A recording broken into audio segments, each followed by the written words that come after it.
ఈ వీడియోలో మనం నాకున్న రాజకీయ విజ్ఞత ఏంటి, రాజకీయాల గురించి నాకేం తెలుసు, ఎమ్మెల్యేగా గెలవాలంటే అసలు మెయిన్గా ఏముండాలి అన్నది ఈ వీడియోలో కంప్లీట్గా మాట్లాడుకుందాం.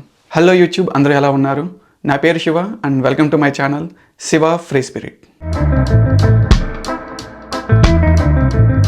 రాజకీయాల్లో ఎమ్మెల్యేగా విన్ అవ్వాలంటే పార్టీ అండ్ కంపల్సరీ ఉండాలండి. చాలామంది ప్రతి ఎలక్షన్స్లో ఇండిపెండెంట్గా పోటీ చేస్తారండి, కానీ ప్రతి ఒక్కరూ విన్ అవ్వరు. ఒక పక్కా ప్రణాళిక, ఒక స్ట్రాటజీతో ముందుకెళ్ళే ఇండిపెండెంట్ అభ్యర్థులు మాత్రమే విన్ అవుతారు. లేదంటే ఏదైనా పొలిటికల్ పార్టీ సపోర్ట్ కంపల్సరీ ఉండాలి. సో మన రాజమండ్రి సిటీ నియోజకవర్గాన్ని గురించి ఆలోచిస్తే ఏ కుక్క నిలబడినా విన్ అవుతారండి తెలుగుదేశం పార్టీ నుంచి. అలాగే ట్రెండ్ సహకరిస్తే జనసేన పార్టీ నుంచి నించున్న అభ్యర్థి కానీ లేదా వైఎస్ఆర్సీపీ నుంచి ఉన్న అభ్యర్థి కానీ ఎక్కువ మెజారిటీ వచ్చి విన్ అవుతారు. సో ఇక్కడ వ్యక్తి కన్నా పార్టీ ముఖ్యమండి. ఎస్పెషల్లీ మన రాజమండ్రి సిటీ నియోజకవర్గాన్ని వస్తే తెలుగుదేశం పార్టీ చాలా స్ట్రాంగ్ అండి. అన్ని కులాల వాళ్ళు ఎప్పటి నుంచో సైకిల్ని బాగా గుర్తుపెట్టుకుని సైకిల్కే ఓటేస్తారండి.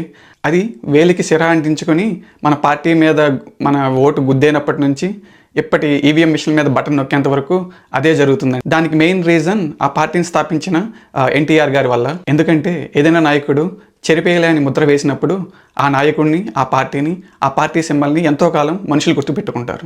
సో ఇవేం తెలియకుండా రాజకీయాలకు వచ్చేంత తెలుగు తక్కువన్నీ కాదండి, అలాగని విజ్ఞత లేనివన్నీ కాదు. సో రాజకీయాల్లో గెలవాలంటే మెయిన్గా ఏదైనా పార్టీ అండ ఉండాలి, డబ్బు ఉండాలి, లేదా సరైన స్ట్రాటజీ ఉండాలి. సో ఈ మూడింటిని కలగలుపుకొని నేను మీ ముందుకు వస్తున్నా.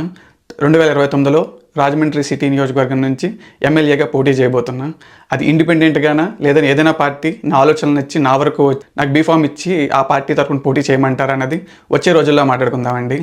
నా ముందు వీడియోస్లో నా పొలిటికల్ ఎంట్రీ గురించి కానీ, నేను ఎలాగ విన్ అవ్వాలనుకుంటున్నాను, నేను ఎలాగ ఒక మిషనరీని ఏర్పాటు చేయాలనుకుంటున్నాను, ఎలాగ ప్రజల్లోకి నా సిద్ధాంతాలను తీసుకువెళ్ళాలనుకుంటున్నాను, ప్రజల సమస్యలు వాళ్ళ ఫోన్ నుంచి నా ఫోన్ వరకు ఎలాగ నేను మాట్లాడాలి, ఎలాగ తెలుసుకోవాలి, ఎలాగ వాళ్ళకి నేను సలహాలు సూచనలు అందించాలి, అలాగే నాకున్నటువంటి మిషనరీతో 2500 మందితో వాళ్ళ సమస్యలను ఎలా పోరాడాలి అన్నది ఆల్రెడీ డిస్కస్ చేశానండి. అండ్ వచ్చే వీడియోలో కూడా ఇంకా కూలంకషంగా మాట్లాడుకుందాం. నాకు ఎక్కడ బాధేస్తుందంటే ఈ విన్ అయిన ఎమ్మెల్యేలు ప్రతి వార్డుకి వచ్చి అక్కడ ఎక్కువగా ఉన్నటువంటి కులాల పేరుతో మీటింగ్లు కండక్ట్ చేయడం, అలాగే ఆ కులానికి చెందినటువంటి విగ్రహాలకి పాలాభిషేకాలు చేయడం, ఇవన్నీ నాకు చిల్లర వేషాలు అనిపిస్తుందండి. అసలు మామూలుగా రోడ్డు మీదకి రావడమే పబ్లిక్ న్యూసెన్స్ క్రియేట్ చేయడం. సో దట్టు వాళ్ళు పొలిటికల్గా లాబింగ్ కోసం కానీ, వాళ్ళ పొలిటికల్ గ్రోత్ కోసం కానీ ట్రాఫిక్ని ఆపడం, రోడ్డు మీద చెత్త వేయడం, సౌండ్ పొల్యూషన్ చేయడం చాలా అనాగరికం అండి. 21st సెంచరీలో కూడా ఈ విధంగా ట్రస్టులు పెట్టాలి, అన్నదానం చేయాలి, అప్పుడే ప్రజలు నేను నమ్ముతారు, రోడ్లంతా బ్యానర్లు కట్టాలి, రోడ్డంతా పూలు జల్లి నువ్వు గొప్పడని చూపించుకోవాలి, డబ్బా కొట్టుకోవాలి అంటే ప్రజలు ఇంకా అదే నమ్ముతున్నారంటే వచ్చే రోజుల్లో నేను అదే చేస్తానండి. వాళ్ళకన్నా 10 రెట్లు ఎక్కువగా చేస్తా, మూత మోగిపోయేలా చేస్తా. నా ప్లాన్ వచ్చి నేను 50 క్రేటాలు 50 మంది కాబోయే కార్పొరేట్లకు ఇవ్వాలనుకుంటున్నాను కదా. సో అలాగే 50 కార్లతో రాజమండ్రి సిటీలో ప్రతి వీధి తిరుగుతూ ఉంటే ఎలా ఉంటుందో ఆలోచించండి. బట్ ఇక్కడ వచ్చి నేను ఎలాంటి సౌండ్ పొల్యూషన్ చేయను.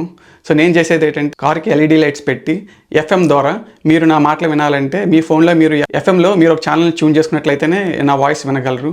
ఈ విధంగా సౌండ్ పొల్యూషన్ని అరికట్టచ్చు, అలాగే పబ్లిసిటీ కూడా చేసుకోవచ్చండి. అంతేకాకుండా ఇప్పుడున్నటువంటి కమ్యూనికేషన్ కానీ టెక్నాలజీ వల్ల కానీ మనం నేరుగా ఓటర్ దగ్గర వరకు వాళ్ళ ఫోన్ రూపంలో చేరొచ్చండి. సో ఇక్కడ ప్రతి వ్యక్తికి ఓటర్ ఐడి ఎలా ఉంటుందో ఫోన్ కూడా, smart phone especially smart phone కూడా ఇప్పుడు అందరికీ ఉంటుంది. ఏదో రూరల్ ప్రాంతంలో, కొండ ప్రాంతంలో ఉన్న ఓటర్స్కి అయితే ఉండదు, కానీ మా రాజమండ్రి సిటీ నియోజకవర్గంలో ప్రతి ఓటర్కి ఆల్మోస్ట్ అందరికీ స్మార్ట్ ఫోన్లు ఉన్నాయండి. సో నేను తలుచుకుంటే వాళ్ళ ఫోన్ వరకు వెళ్ళి నేను చెప్పాలనుకున్న మెసేజ్ని నేను చేరవేయగలను. జనరల్ ఎలక్షన్ నోటిఫికేషన్ వచ్చేంత వరకు నేను ప్రజలతో ఇలాగ వాళ్ళ సమస్యల మీద పోరాడతానండి. నేను ఏం చేయబోతున్నానో వాళ్ళకి చెప్తాను. నా స్ట్రాటజీ క్లియర్గా వాళ్ళ ముందు పెట్టి నేను ఏమేం చేయబోతున్నాను, ఎలా చేయబోతున్నాను అన్నది కూలంకషంగా వాళ్ళతో డైరెక్ట్గా నేరుగా ఎలా మాట్లాడతా. మీకేమైనా సలహాలు సూచనలు ఇవ్వాలనుకుంటే మీరు రాజమండ్రి సిటీ నియోజకవర్గంలో ఓటర్ ఉంటే మాత్రం మీరు మీ సమస్యలను కామెంట్ చేయండి. అలాగే నా ఇన్స్టాగ్రామ్ అయిన శివ ఫ్రీ స్పిరిట్లో మీరు నాకు మెసేజ్ చేయొచ్చు. నాకు ఈ పార్టీ మీద పోటీ చేయాలని ఎలాంటి రిజర్వేషన్ లేదండి. ఆల్రెడీ నా ఛానల్లో నేను పవన్ కళ్యాణ్ని క్రిటిసైజ్ చేస్తూ వీడియోస్ చేశాను, అలాగే జగన్ని క్రిటిసైజ్ చేస్తూ వీడియోలు చేశాను. ఒక చంద్రబాబు నాయుడు గారి మీద ఇప్పటికొచ్చి ఇంకా చేయలేదు నేను. అలాగని ఆయన ఏం తప్పు చేయలేదని కాదండి. ఒకవేళ నేను చేయాల్సి వస్తే నెక్స్ట్ జనరేషన్ అని నారా లోకేష్ గారి మీద చేస్తా. చాలామంది ఏమంటారంటే కులబలం లేనిదే రాజకీయాల్లో నెగ్గలేరు, రాజకీయాల్లో రాణించలేరు అంటారు. సో ఆ విధంగా చూస్తే మా బయోలాజికల్ ఫాదర్ రెడ్డి అవడం వల్ల నాకు రెడ్డి కులం వస్తుందండి. బట్ నేను పుట్టి పెరిగిందంతా దేవంగుల కులంలో. అది బీసీఏ బీసీడీ అని చాలా ఉన్నాయి, అందులో ఎందులోకి వస్తుందో నాకు తెలియదు. కానీ నా సోషల్ లైఫ్ అంతా రెడ్డిగా బతికానండి. బట్ నా ఫ్యామిలీ లైఫ్ అంతా దేవంగుల మధ్యలో బీసీగా బతికానండి. మ్యాట్రిమోనియల్ విధంగా చూస్తే నేను సెట్టిబల్జీ కులానికి కూడా చెందినవాడినండి. ఈ విధంగా రాజమండ్రిలో రెడ్డి, దేవంగ అండ్ సెట్టిబల్జీ కులాలకు చెందిన వ్యక్తిగా నేను 2029లో కులబలంతోనూ ధనబలంతోనూ రాజకీయాల్లో నెగ్గి రాజమండ్రి రూపురేఖలు మార్చాలని కోరుకుంటున్నానండి. మీరందరూ నాకు సపోర్ట్ చేస్తారని కోరుకుంటూ, సో ఈ విధంగా నేను చిన్నప్పటి నుంచి సొసైటీలో ఉండే కుల వివక్షతని దగ్గర ఉండి చూశాను. అండ్ అప్పర్ క్యాస్ట్లో ఉంటే వాళ్ళు ఎలా ట్రీట్ చేస్తారో చూశాను.